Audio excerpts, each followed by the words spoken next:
আমার বান্ধবীর চাচার সাথে আমার বিয়ে হয়ে গেল। মানুষজন শুনলে কি বলবে, সবকিছু এক মুহূর্তে উলট পালট হয়ে গেল। আমি কলেজে মুখ দেখাবো কিভাবে, এসব ভাবতে ভাবতে চোখ বেয়ে টপ টপ করে পানি ঝরছিল তরির। আর কিছুক্ষণ পর বরেরও কোনো খোঁজ নেই। বর হাওয়া, তাকে কখনো দেখিনি, সে ইতালিতে থাকে। যখন আমি গেট দিয়ে প্রবেশ করি তখন দেখি বর স্টেজে বসে আছে। দেখেই তো অবাক হয়ে গেছিলাম, আরে এটা তো আমার বান্ধবী জান্নাতের চাচা। তারা এখন বসে আছে শহরে সুনামধন্য একটা কমিউনিটি সেন্টারে। তরি এখানে এসেছিল বিয়ে খেতে, কিন্তু এখন সে নিজেই একটা বউ। সে এসেছিল সিম্পল একটা শাড়ি পরে, মাথায় হিজাব পরা। মাথায় হাত বুলিয়ে দেওয়ার মতো কেউ নেই, তবে এটা বললে ভুল হবে, কারণ তার বান্ধবী আছে জান্নাত। সে তার মাথায় হাত দিয়ে বলছে সবকিছু মেনে নিতে। তরি সৎ মায়ের সংসারে থাকে, সেখানে কি যে জ্বালা সেটা সেই শুধু জানে। বাবার তো থেকেও নেই, সৎমা যা বলে বাবা তাই শোনে। তরি মনে মনে ভাবছে আল্লাহ যা করেন ভালোর জন্যই করেন, কিন্তু এখানে আমার মতো বেকুবের সাথে কি ভালোর জন্য আদৌ কিছু হয়? এসব ভাবতে ভাবতে চোখ দিয়ে পানি পড়ছে, অথচ তার এই চোখের পানি তো কত বছর আগেই শুকিয়ে গেছে, আজ আবার কেন জেগে উঠলো? অতিথিরাও এসে অবাক,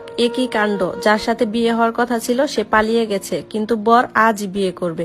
তার জেদের কাছে হার মেনে সবাই তরিকে রাজি করালো। সৎমা তো বরাবরই লোভী, মেয়েকে বড়লোক বাড়িতে বিয়ে দিবে তার অনেক লাভ। কেমন করে যে তরিকে রাজি করালো কেউ বুঝলো না। এই তরি ওঠ, ডাকলো জান্নাত। আমাদেরকে এখন যেতে হবে, আমাদের যাওয়ার জন্য আধা ঘন্টা সময় লাগবে। দাদিমা তো অনেক ঝামেলা করবে, চল তাড়াতাড়ি। তরি বলল, জানিস জান্নাত, আমি খুব অভাগী, সব জায়গায় ঝামেলা। ঠোঁটে তার তাচ্ছিল্যের হাসি।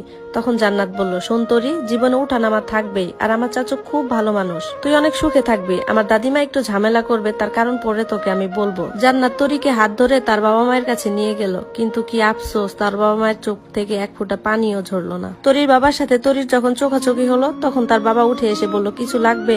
তরি বলল, এ কেমন কথা, আমার তো মন থেকেই বলতে ইচ্ছা করছে বাবা, আমি তোমাকে খুব ভালোবাসি। পেছন থেকে সৎমা এসে বলতেছে, কিরে তোরা এখনো যাসনি, তাড়াতাড়ি যা, সবাই তো তোদের জন্য বসে আছে। জান্নাত হাত ধরে পরে তরিকে গাড়িতে নিয়ে গেল। তখন বলল, শোন, আমি তোকে কতবার বলছি, তুই যাদের জন্য কষ্ট পাস তারা তো তোর জন্য কষ্ট পায় না। ওরা যখন বাড়িতে পৌঁছালো, তরির শাশুড়ি নাজমা চৌধুরী তাকে ঘরে ঢুকতে দিবে না। তার স্বামী বলল, নাজমা তুমি কিন্তু বেশি করছো, মেয়েটাকে তুমি ঘরে ঢুকতে দাও। নাজমা চৌধুরী বললেন, শোনো, যার বউ সে বুঝবে ব্যাপারটা। তার স্বামী তখন বলল, শোনো, বাড়ি ভর্তি লোকজন আছে, এসব করো না। ওই মেয়ে যদি বাড়িতে ঢুকে তাহলে আমি বাড়ি ছেড়ে চলে যাব। তরির ঠোঁটে তাচ্ছিল্যের হাসি, কারণ সে নিজের বাড়িতে অনেক অবহেলায় বড় হয়েছে, সেখানে অন্যের বাড়িতে সম্মান পাওয়া তো বিলাসিতা। নাজমা চৌধুরী বললেন, তোমার ছেলে দেশে আসার 5 দিনের মধ্যে বিয়ে করার জন্য পাগল হয়ে গেছে। তা বিয়ে করলো ঠিক আছে, কিন্তু যাকে বিয়ে করতে গেল তাকে পেল না। আর এই ব্যাপারটা আমাকে একদম জানারও প্রয়োজন মনে করলো না, অন্য একটা মেয়েকে বিয়ে করে নিয়ে আসলো। কি হয়েছে? এই কথা বলে সেখানে উপস্থিত হলেন জয়। জয় দেখতে সুদর্শন, সুশৃঙ্খল আর মার্জিত পুরুষের প্রতিচ্ছবি। জয়কে দেখে জয় চাচা বলল, আরে বাবা তুই এসেছিস, দেখ তোর মা তোর বউকে ঘরের ভিতর ঢুকতে দিচ্ছে না। আর তুই কেন ওই 72 ঘন্টার মধ্যে বিয়ে করলি, এটার কৈফিয়ত চাইছে। সেই কৈফিয়ত আমি মাকে পরে দিব। জান্নাত, তুমি তরিকে নিয়ে উপরে যাও। তখন জান্নাত বলল, ঠিক আছে চাচু। এই কথা বলে তারা উপরে চলে গেল। জয় ঘরে ঢুকতেই তাকে প্রশ্ন করা হলো, তুমি আগে বলো কেন তুমি 72 ঘন্টার মধ্যে একটা বিয়ে করলা? তখন জয় বলল, কেন, আমার বউ লাগতো এই জন্য আমি বিয়ে করছি। আরো কিছু জানতে চাও তোমরা? জয় তার বাবাকে বলল, বাবা তুমি কি আরো কিছু জানতে চাও? তখন তার বাবা বলল, না, আজকে তুমি চলে যাও, কাল বোঝাপড়া হবে তোমার সাথে। এরপর জয় তার রুমে চলে গেল। জান্নাত তরিকে ফ্রেশ হওয়ার জন্য নিজের একটা ড্রেস দিল। তারপর সে ওয়াশরুমে চলে গিয়ে আয়নার সামনে দাঁড়িয়ে বিড়বিড় করে বলল, মা তুমি যখন চলে গেছো তোমার সাথে কেন আমাকে নিয়ে গেলা না? জানো মা, এই পৃথিবীটা খুব নিষ্ঠুর, আমি একটু তোমার কোলে মাথা রেখে ঘুমাতে চাই।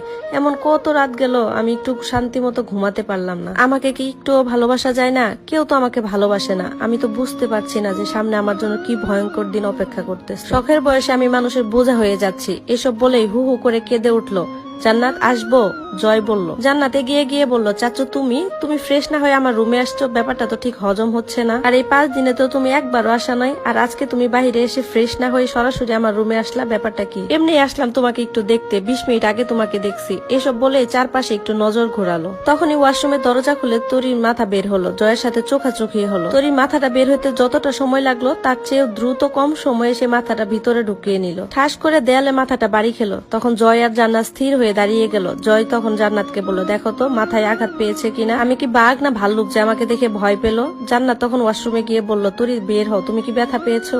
তরি ওয়াশরুম থেকে বলল, না, আমি একটু পরে বের হবো। জান্নাত তখন এসে ওর চাচুকে বললো, চাচু তুমি চলে যাও, ও পরে বের হবে। জান্নাত ওর চাচুকে বললো, আর তুমি বিদেশ কবে ফিরে যাবা? তখন জান্নাতের মাথায় টুকা দিয়ে ওর চাচু বললো, দেখি কবে যায়। এরপর যেতে যেতে গুনগুন করে গাইতে থাকলো, বউ ছাড়িয়া বিদেশ গেলে ফিরে আইসা বউ পাইবা না। ঠোঁটে সেই বাঁকা হাসি যেটাতে তাকে মারাত্মক সুন্দর লাগে। জান্নাত তরিকে বললো, তরি তুই থাক, তোর জন্য আমি খাবার আনতেছি।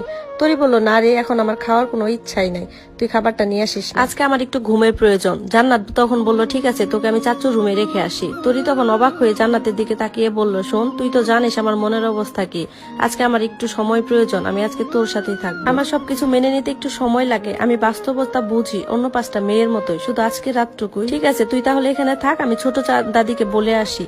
যেতে যেতেই তখন জয় আবার জান্নাতকে জিজ্ঞাসা করলো, জান্নাত আবার রুমে আসো তো একটু। জয় জান্নাতকে বললো, আমার কোটটা একটু গুছিয়ে দাও আর একটা কফি দিয়ে দিতে বলো।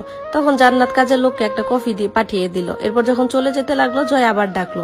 তখন জান্নাত বললো, শুনো, তুমি আমাকে বারবার কেন ডাকছো সেটা কিন্তু আমি বুঝতে পারছি, আজকে ও তোমার কাছে থাকবে না, ও আজকে আমার সাথেই থাকবে, সো বারবার আমাকে ডিস্টার্ব করবে না। কথা বলে জান্নাত তার রুমে গিয়ে দরজা লাগিয়ে দিল। ভোর 7টায় তরির ঘুম ভাঙলো, দরজা খুলে বাইরে বের হয়ে ভাবতে লাগলো, অন্যের বাড়ি এত দেরিতে ঘুম থেকে উঠলে কিভাবে হয়, আর নিজের বাড়িতে সে নিজের সব কাজই করতো। তারপর সে রান্নাঘরের দিকে চলে গেল। তরিকে দেখে ওর চাচি শাশুড়ি বলল, বৌমা তুমি এত সকালে উঠছো কেন? তরি তখন বিনয় সুরে বলল, আমার সকাল সকাল ঘুম থেকে উঠার অভ্যাস। ও চাচি শাশুড়ি বলল, আচ্ছা ঠিক আছে, তুমি রুমে চলে যাও, আমি খাবার পাঠিয়ে দিব। তরি তখন বলল, না, আমি এখানেই থাকি, আপনাদের সাথে কাজে হেল্প করি। তখন তরির মনে একটা ভালো লাগা কাজ করলো, কি স্নিগ্ধ মহিলা, আর হ্যাঁ, তুমি আমাকে চাচিমা বলেই ডেকো, জয় আমাকে এই নামেই ডাকে। তখন তরি বলল, আচ্ছা ঠিক আছে। ডাইনিং রুমে কাজের মহিলারা তরি খাবার সেট করছিল।